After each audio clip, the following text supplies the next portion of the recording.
Okay, you want to tell us your names? Yeah, I'm Ken Wheat. Avery Moore. And how about you guys tell us a little bit about your story at Delta Airlines?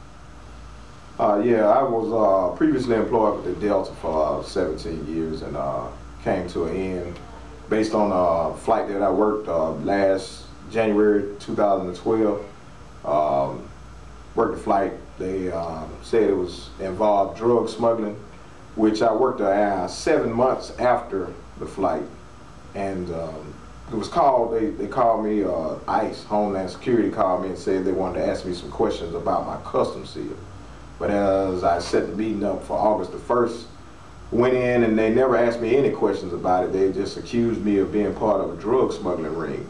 And to paraphrase things, they set me up, said the only way I could get my badge back was to take a polygraph, which was scheduled for 3 weeks, then moved 5 weeks out. Went through that, took the polygraph. They said I failed, never showed me a graph of anything, which in turn led me to have to appeal my job at Delta, and Delta stood firm and denied my appeal, not once but twice, and never really showed support as far as getting to my side of the story.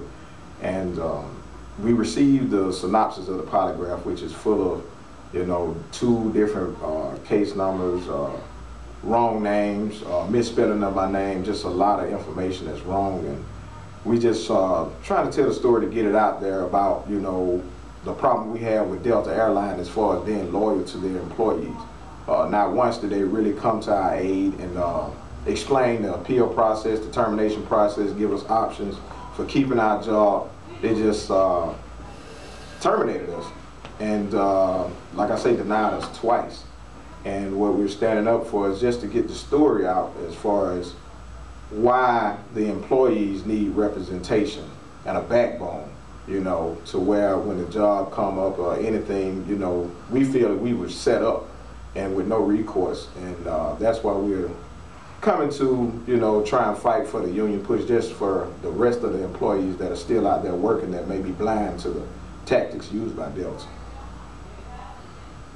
Brother Avery, anything you want to add to that? Yes, I also was a former employee of Delta Airlines. On January 13, 2012, I was also working on Flight 364 from Mexico. Said it had drugs on it, which I didn't have any a part of it. And I also worked 9 months afterwards, and I was finally terminated on 9/11/2012. Well, I got a question for you guys. Delta has always been very family orientated as a company. Did any of your family members in management or did anybody come to you guys aid in your quest to get your jobs?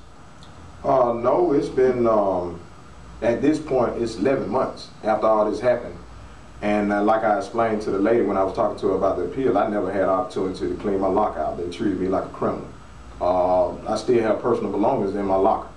And, we just appealed to them to the point of, in a right to work state, why did you have to defame our character, drag us through the mud just to terminate us? And we've been already told last September that we weren't facing any charges, we had nothing to do with it. So the question that we've been asking is, why can't you all help us support getting our cider badge back so we can return to employment?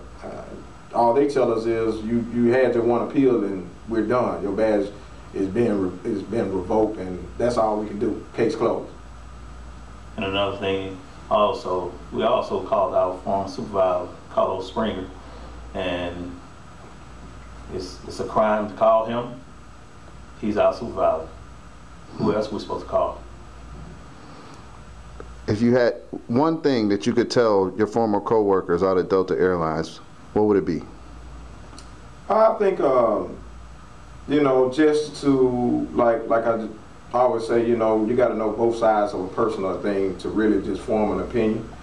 Take in, our integrity, what we going through, facts. I got a separation letter. I tell them, after 17 years, I got the check stub that I only get $36.13 a month. After 17 years, we got emails from a person Conrad Bailey, who went through this 4 years ago. You know, same setup, same investigator, same Delta Corporate Security and everything, where they set meetings up and everything. It's just do your due diligence and get serious about your future and look for avenues to where you will have a backbone, will have a say-so in all matters. You know, use us as an example that, you know, 32 years combined service and Delta just put us in the street and really never, not once, came to even consider getting outside of the story. And that's all we tell them, to just, you know, get serious about what's going on, be aware, weigh the options, you know, and do your due diligence on the union vote, the consequences of having a union, consequences of not having a union, and base it on your history with Delta. You know, the raises given, then more taken back, you know, profit sharing being cut, you know, the bribery tactics, all that stuff, you know, and just put it as a whole and make your own conscientious decision. Oh, so I have a polygraph test where I have polygraph test, which Ken Wheat name is on my polygraph test, and I also have the wrong date on my polygraph test. 9/5/2012. I was still at Delta Airlines. I was terminated on 9/11/2012.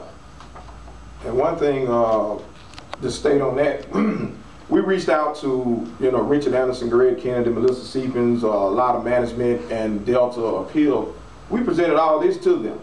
And instead of them taking it and doing what's right about it, they devised a strategy to change their whole story, because the lady initially told us it was because our phone call to Springer is why they terminated us.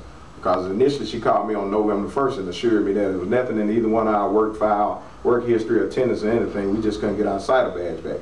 And after they received the polygraph and the letter that we sent, they come back and now they change their story and say, oh, it was something because of our work record. But like I say, how can our work record get tarnished after we've been terminated? You know, and that's the thing about it, that we sent all this information in, we stand firm on it, we can present it to anybody, and we just been trying to get a sit-down, face-to-face meeting to where we can understand why they never even really considered it, and it's more of a cover-up than a correction.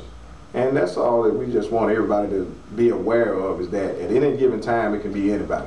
Whether you're a troubled employee, a good employee, or whatever, whenever they push the button and decide to come after you, they can do it, you know. So.